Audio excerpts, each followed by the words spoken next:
Hello friends, আসসালামু আলাইকুম। Welcome to my channel Munni kitchen. আজকে তৈরি করব veg chicken momo. Veg chicken momo তৈরি করার জন্য এখানে বাঁধাকপি কুচি নিয়েছি, চিকেন কিমা নিয়েছি, গাজর কুচি নিয়েছি, রসুন কুচি নিয়েছি, আদা কুচি নিয়েছি, কাঁচা লঙ্কা কুচি নিয়েছি। এবার মোমোর ভিতরের ফিলিংটা তৈরি করে নেব। একটা প্যানের মধ্যে হাফ চামচ তেল দিয়ে দেব। তেলের মধ্যে কুচি করে রাখা কাঁচা লঙ্কাটা দিয়ে দেব। কাঁচা লঙ্কাটা প্রায় 30 সেকেন্ড ভাজার পর রসুন কুচি এক চামচ আদা কুচি দিয়ে দেব। আদা রসুনের কাঁচা গন্ধটা যাওয়ার পর প্রায় 1 মিনিট ভেজে মাংসর কিমাগুলো দিয়ে দেব। এবার স্বাদ মতো লবণ, 1 চামচ ব্ল্যাক পেপার দিয়ে দেব।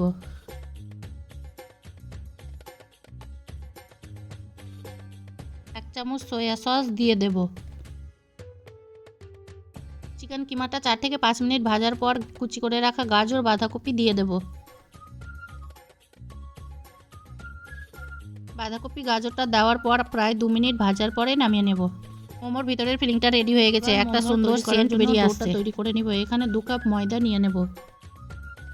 1 চামচ লবণ, 1 চামচ সাদা তেল দিয়ে ময়দাটা ভালোভাবে মাখিয়ে নেব।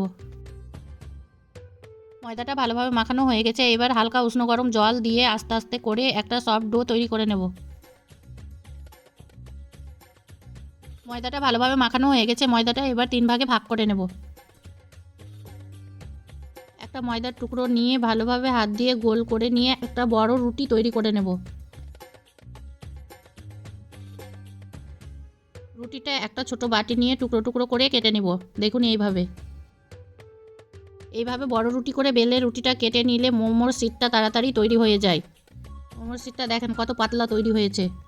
সব শিট তৈরি করা হয়ে গেছে। এবার একটা মোমোর শিট নিয়ে ভালোভাবে বেশি করে পুর ভরে মোমোর আকারে তৈরি করে নেব। আপনারা নিজের পছন্দ মতো আকারে তৈরি করতে পারেন। আমি এইভাবে তৈরি করলাম।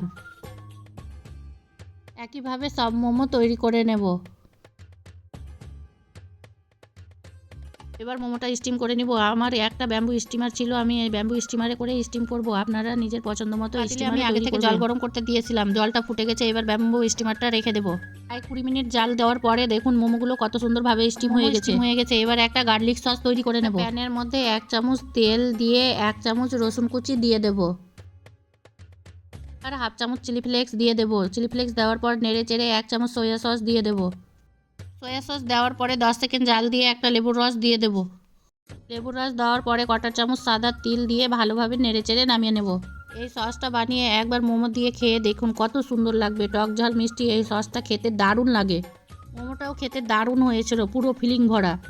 আমার রেসিপিটি ভালো লাগলে আমার চ্যানেলটি সাবস্ক্রাইব করে লাইক কমেন্ট শেয়ার করে দেবেন প্লিজ।